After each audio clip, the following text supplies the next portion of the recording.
The air in the cell shimmered faintly, carrying a taste like rusted copper laced with something organic, sweet and floral, but dying. Valen Eric sat with his back pressed to the curved wall, feeling the faint pulse beneath the surface, alive, rhythmic, like the slow heartbeat of the structure itself. 3 rotations of the alien suns had passed, each marked by shifting colors bleeding through the translucent ceiling, violet to amber to deep crimson, then back again. Time here didn't move like it did on Earth. There were no days, no nights, only a pulse and the endless waiting. His uniform hung in tatters, the gray fabric scarred by energy burns and crystalline cuts. He'd long stopped brushing away the fine russet dust that clung to everything. The Ascendancy, as his captors called themselves, didn't care whether he looked alive or already half dead.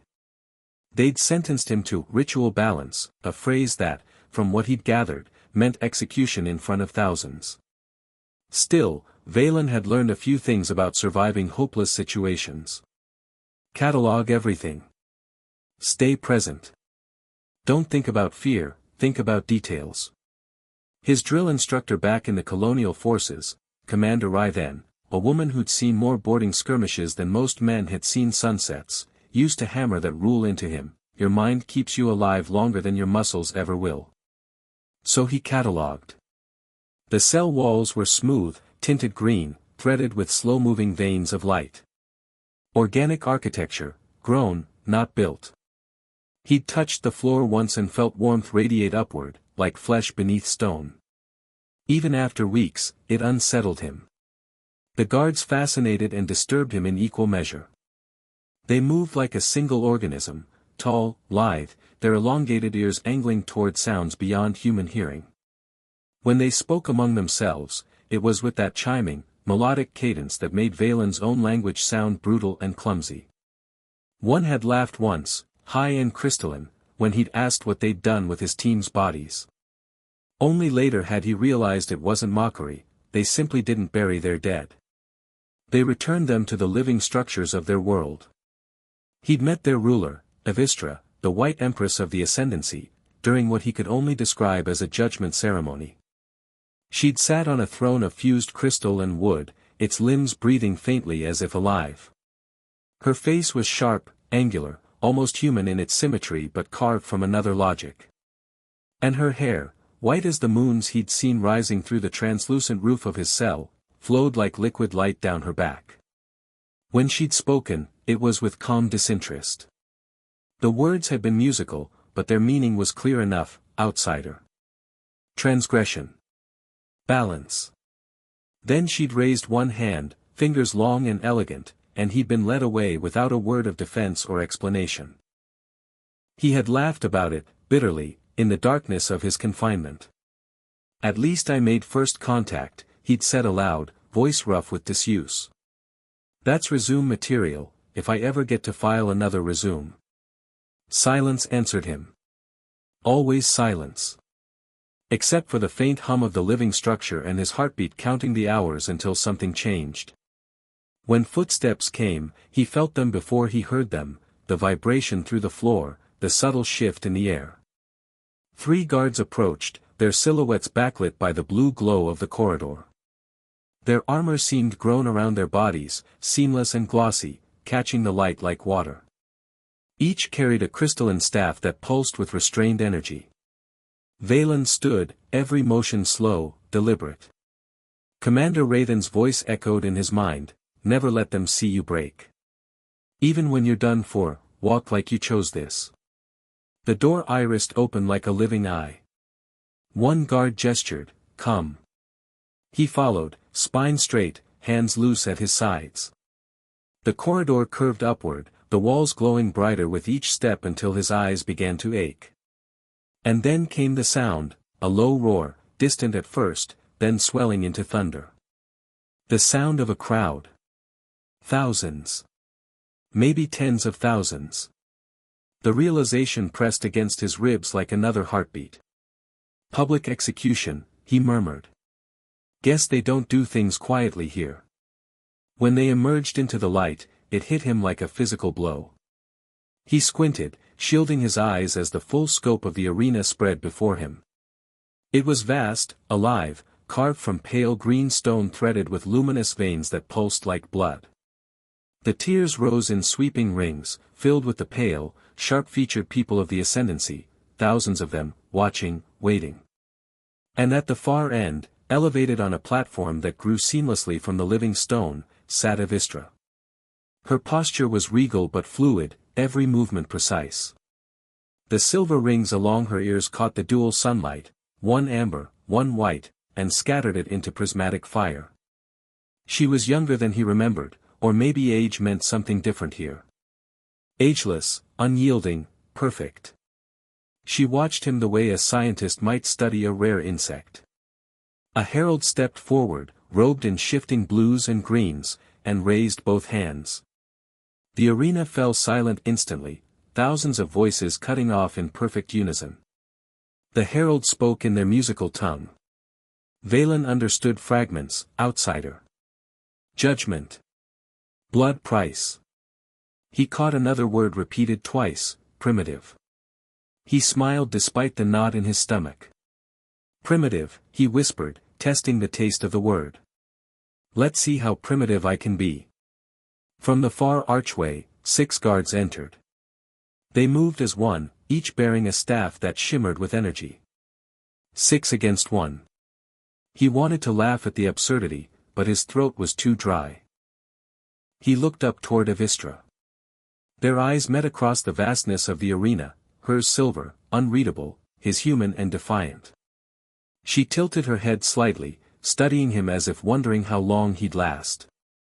He rolled his shoulders. Well, he said under his breath, at least they're giving me an audience. The guards spread into a half-circle, staffs humming. Valen inhaled deeply, centering himself. Raven's lessons came back to him, not in words but muscle memory. Read the body, not the weapon. See the intent before the strike. The first guard lunged left, staff slicing the air with a hiss. Valen sidestepped, weight shifting fluidly, and slammed his elbow into the alien's ribs. The impact was solid. The guard stumbled backward, surprised. A ripple of sound moved through the crowd, gasps, whispers, something between fascination and outrage. Round 1, he muttered, blood already wetting his lip. For the primitive. Then the rest came at once. 6 against 1. Lightning and muscle and desperation colliding in motion. He ducked a swing that crackled past his ear and rolled low, feeling the heat of the arena floor against his palms. Another staff struck his shoulder, pain shot through his arm, but he pushed forward anyway. This wasn't about winning. It was about not dying yet. The next strike came high, and Valen dropped to his knees, feeling the weapon skim the air just above his head. He drove his boot into an attacker's knee, heard a pop, a musical cry of pain. He spun, wild and graceless, snatching a dropped staff. The weapon shuddered in his hands, fighting him as if alive. Wrong species, he hissed, tossing it aside. It spun through the air, scattering shards of light. The crowd roared in confusion. A blow struck his back, white pain flared, his knees buckled, but he pushed through it, lunging forward into another guard, tackling them to the ground. His fist connected once, twice, 3 times. He didn't count. He only breathed and moved. The guards faltered, not much, but enough. And far above, Evistra leaned forward on her throne, silver eyes wide. The sound of his own breathing filled the spaces between the crowd's roars, a jagged rhythm, sharp and uneven, echoing inside Valen's skull. His body screamed from every angle, but pain was an old friend by now. The last of the 6 guards hesitated, staff raised but no longer steady. Around them, the arena floor pulsed faintly beneath his boots, alive and restless. The Ascendancy had built everything as if it were part of a single organism, and now that organism seemed to be holding its breath. Valen spat blood, the taste metallic, his mouth dry as dust. Come on then, he said to no one in particular. Let's finish the show. The guard didn't move. Not immediately. Somewhere above, Avistra gave a small hand motion, barely a tilt of her fingers, but it sent a ripple through the formation. 2 guards flanked left, 1 circled right, their motions smooth as liquid. The choreography was beautiful in a way that made Valen want to laugh. They fought like dancers, not soldiers. He feigned a stumble, drew 1 guard in too close, then pivoted, catching the alien's arm and driving his forehead forward in a savage headbutt. The world exploded in flashes of white. Stars burst across his vision. He felt the impact all the way through his teeth. The guard dropped instantly, soundless except for the clatter of their crystalline weapon. The crowd gasped, a single, collective sound. Then silence. Valen stood in the center of that silence, swaying, his chest heaving. The other guards looked uncertain now. Their eyes flicked to Avistra, to each other, then back to the human who refused to fall. He had no weapon, no armor, and still he moved as if he had centuries of violence in his blood. 1 guard lunged. Another followed, moving to flank. Valen dropped low, sweeping his leg in a desperate arc. The first tripped, crashing into the second. He surged forward, grabbed one of the fallen staves, and let the current of its alien power surge up his arm. It was like gripping lightning. His muscles seized, his teeth ached, but he held on anyway. "You want primitive?" he snarled. "Here's primitive." He swung. The weapon connected with a crack that echoed through the arena, the impact scattering shards of glowing crystal like snowfall. The staff shattered, fragments spinning in the air, catching the double sunlight. When they hit the ground, they pulsed once, then went dark. And everything stopped. The crowd's murmuring tapered into nothing. Even the hum of the living walls seemed to still. 6 trained warriors, the finest of Avistra's ascendancy, were downed by a single unenhanced human. Valen staggered backward, his vision narrowing, black at the edges. He was barely standing now, bones aching, ribs screaming, 1 hand limp and useless. But he was upright, and that was enough.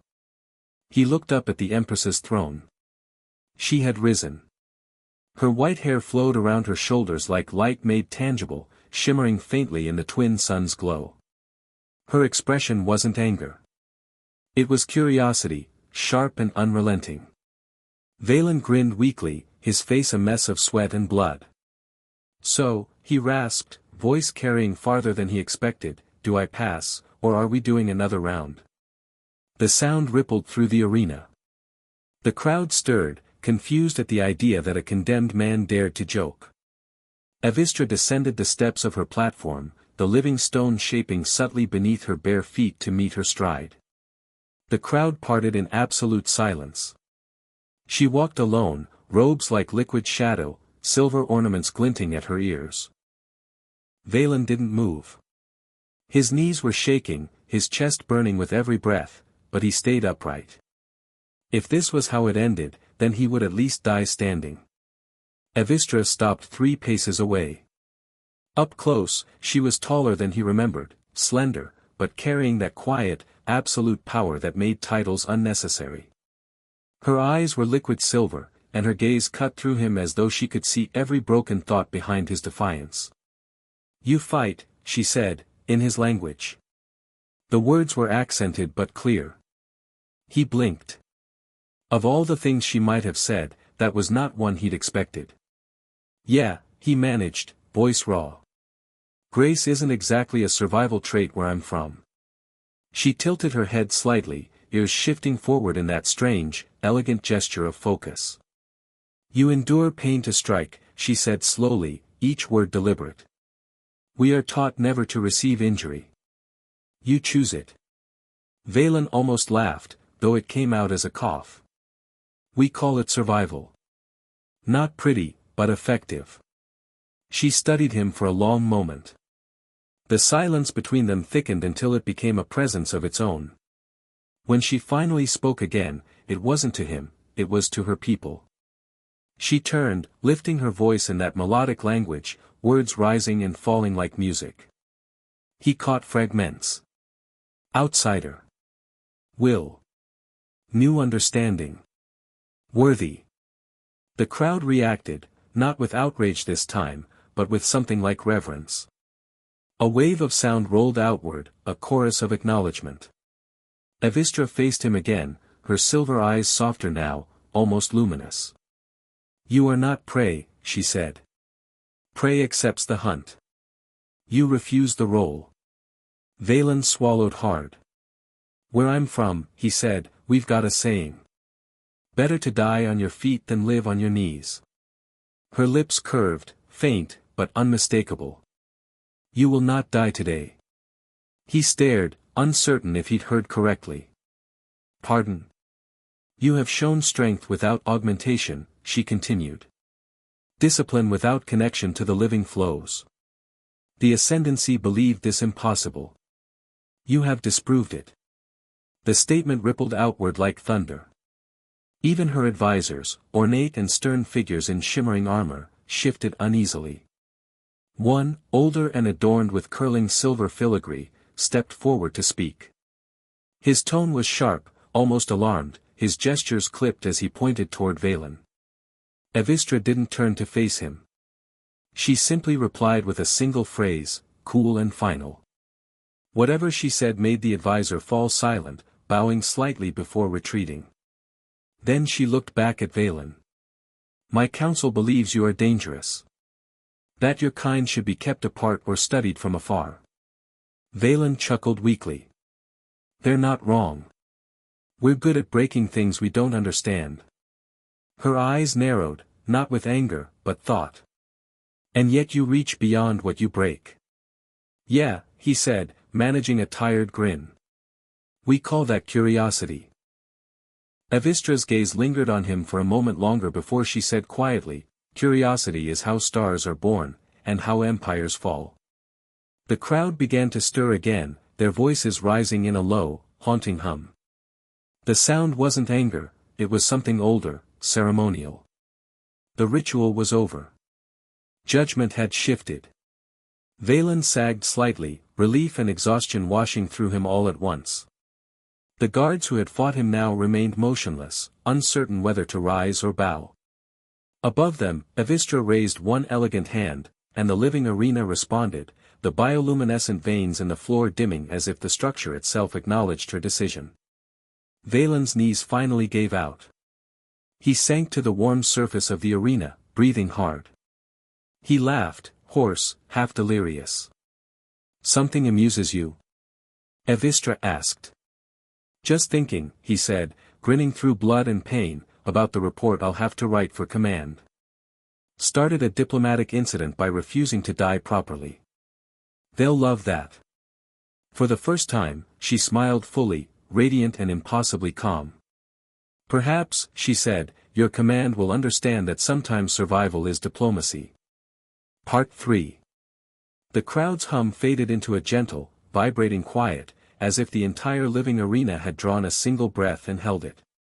Valen knelt on the pulsing stone floor, his skin glistening with sweat and blood, every inhale dragging fire through his ribs. The dual suns burned overhead, one amber, one white, throwing twin shadows across his face. Evistra stood before him, the light tracing the outline of her silver and indigo robes. The faint movement of her hair, white as frozen starlight, seemed to cast its own glow. Around her, the ascendancy guards remained still, waiting for a command that didn't come. You will not die today, she repeated, her voice soft but resonant, each word sinking into him like a pulse. The ritual demanded balance. You have restored it, though not as we expected. Valen let out a dry laugh, the sound half pain, half relief. Balance, huh? That's one word for it.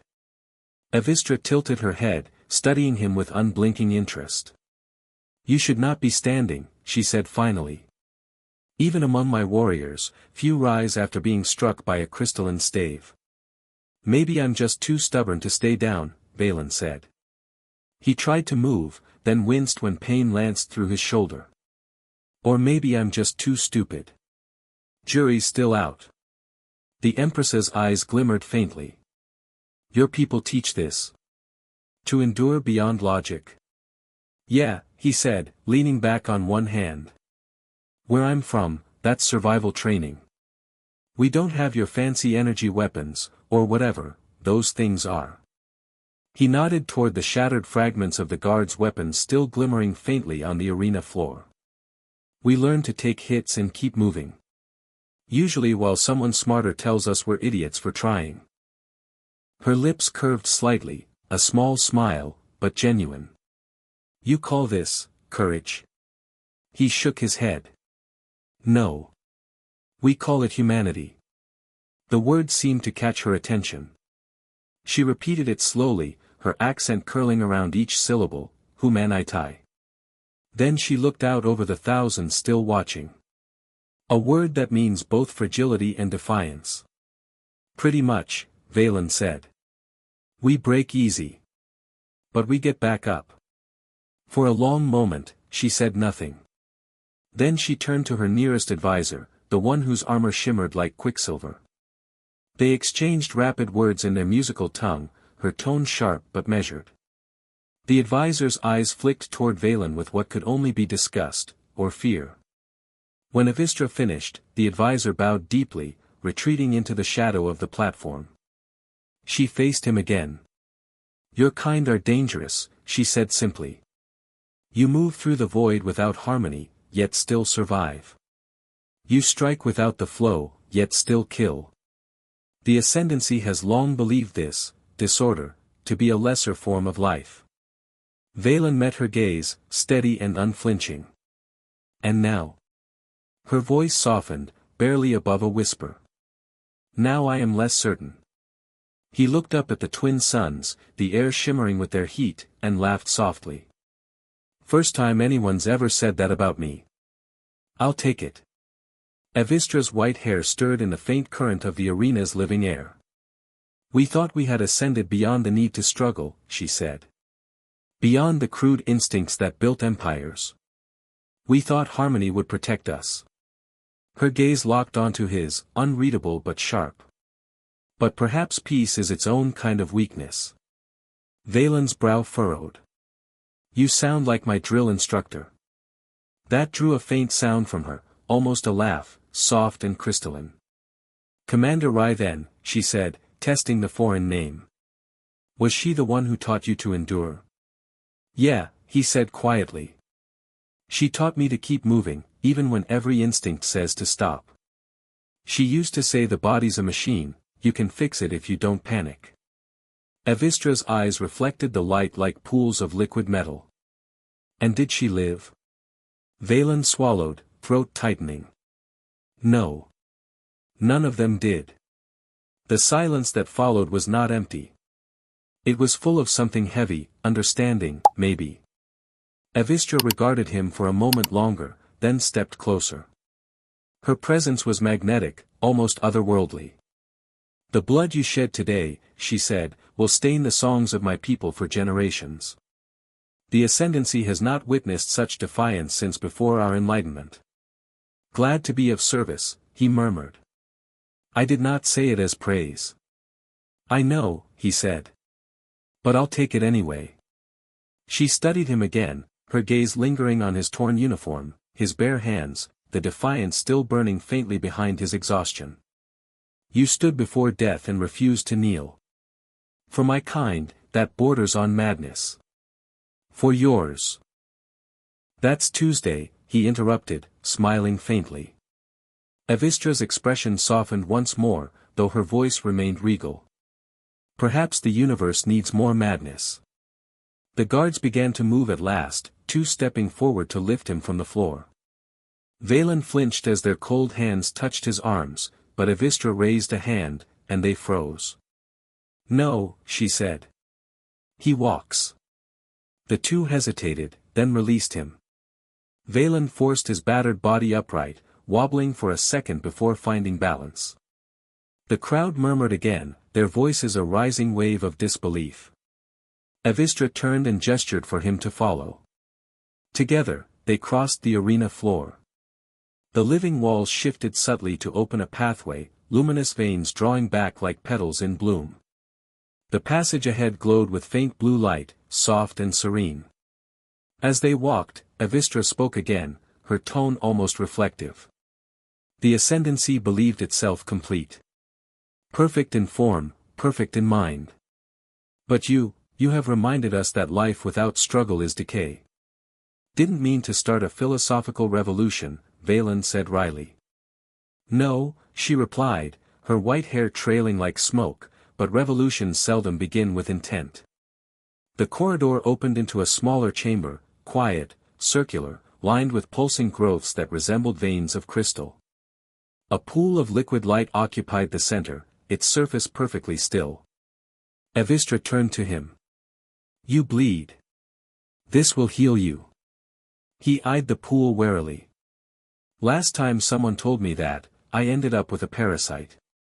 Then trust your luck, Valen Eric, she said. You seem to have much of it. He knelt and touched the surface. The fluid was warm, alive, spreading through his wounds like liquid calm. His pain dulled, muscles unclenching. He stared at his reflection, blurred, alien light rippling across his face. Behind him, Evistra watched in silence. When she finally spoke, her voice had changed. My people must learn what yours have forgotten, and what yours still possess. Will you teach us? He turned, startled. Teach? I'm not exactly a philosopher, Your Majesty. You are alive, she said simply. That is qualification enough. For a moment, he said nothing. The twin suns glowed faintly through the chamber's translucent roof, light refracting across her pale hair and luminous eyes. He exhaled, slow and uncertain. Guess I'm not going home, then. Evistra inclined her head. Perhaps you already are. The chamber's walls breathed with a slow, steady rhythm, as though the living structure itself was listening. Faint blue veins pulsed beneath the translucent surface, tracing Evistra's silhouette as she stood by the pool, her white hair glowing faintly in the alien light. Valen sat nearby, stripped of his ruined uniform jacket, arms wrapped in glimmering threads that tightened and healed like living silk. He could feel the faint hum of their strange technology working through him, not mechanical, not electrical, organic. It made him uneasy, but the warmth it brought was too real to argue with. So, he muttered, testing his shoulder with a slow roll, is this where you explain what happens to people who survive an execution? Evistra turned toward him, her expression unreadable. They cease to be prisoners. Not the reassuring answer I was hoping for. You misunderstand, she said. You are not free because I command it.